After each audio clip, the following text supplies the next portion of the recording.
আসসালামু আলাইকুম, সবাইকে আমার শুভেচ্ছা এবং অভিনন্দন জানাচ্ছি আজকে আমাদের এই প্রোগ্রামে। আসলে দেখুন আমাদের আজকে যে আমাদের পেশেন্ট, ওনার নাম ভাই, নাম কি আপনার? মোহাম্মদ জামাল। জামাল ভাই, বয়স কত আপনার? 49। 49। কি সমস্যা ছিল বলুন তো? সমস্যা নাক বন্ধ হয়ে যেতে 2 মাস। আর কি সমস্যা? অনেক ঠান্ডা ছিল। আচ্ছা, আর মাথা ব্যথা ছিল? মাথা ব্যথা ছিল। কোথায় থাকেন? সৌদি আরব।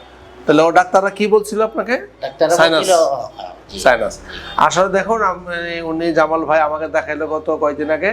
তো উনি থাকে আসলে সৌদি প্রবাসী, তাই না? অনেক কষ্ট করে ওনারা, উনি এসি রুমে থাকে, ওখানে আপনার সারা দিন কাজ করে, রাতের বেলা এসি থাকে, ঠান্ডা লাগে, তাই না? যার কারণে ওনার নাক বন্ধ থাকে, নাকের আপনার শ্বাস নিতে পারছে না, এবং ওনার কি বলে মাথা ব্যথা হয়, এবং ঠান্ডা ওনাকে ছাড়েই না, তাই না?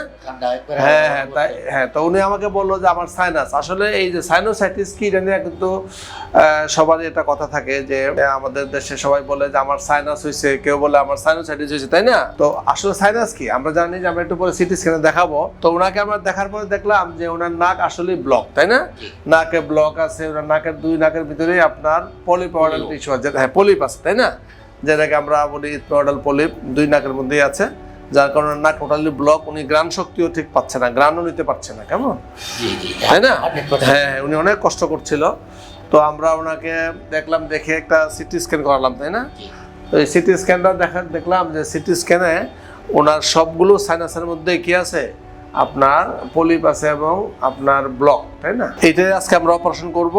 তো আপনি ভয় পাবেন না, এই অপারেশনটা হবে আপনার এন্ডোস্কোপের মাধ্যমে, কেমন? এন্ডোস্কোপ, এবং আমরা ওই যে মানে টিভির মধ্যে দেখে দেখে সুন্দর করে করবো, আপনি ভয় পাবেন না। আমাদের 1-1.5-2 ঘন্টা সময় লাগবে, আমরা সুন্দর করে দেবো, তারপর আপনার নাক খুলবে, এবং আশা করি আপনি ভালো হবেন।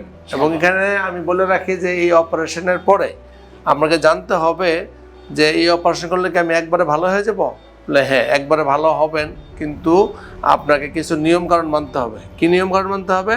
সেটা হচ্ছে যে আপনাকে নাকে সবসময় স্প্রে ইউজ করতে হবে, এবং ঠান্ডা ধুলাবালি এগুলোকে অ্যাভয়েড করতে হবে, কারণ এগুলো অ্যালার্জি রিলেটেড অনেক সময়। জি, পলিপ, এগুলো অ্যালার্জি রিলেটেড আপনার পলিপগুলো। সুতরাং আপনাকে যখন অ্যালার্জিক রাইনোসাইনোসাইটিস হয় এবং পলিপুসিস হয়, সেক্ষেত্রে আপনি অপারেশন করে দিলাম, আপনার নাক পরিষ্কার করলেন, নাকে পানি দিলেন, বাট আপনি যদি ঠান্ডাকে অ্যাভয়েড না করেন, ঠান্ডা থেকে দূরে না থাকেন, আপনি যদি ধুলাবালি দূরে না থাকেন, নাকের যত্ন না নেন, তাহলে এগুলো আবারও হতে পারে। তবে আপনি এটা মানে ভালো থাকবেন। আর এখানে আপনাকে সিটি স্ক্যানে দেখায় যে সাইনাসটা কাকে বলে, কেমন?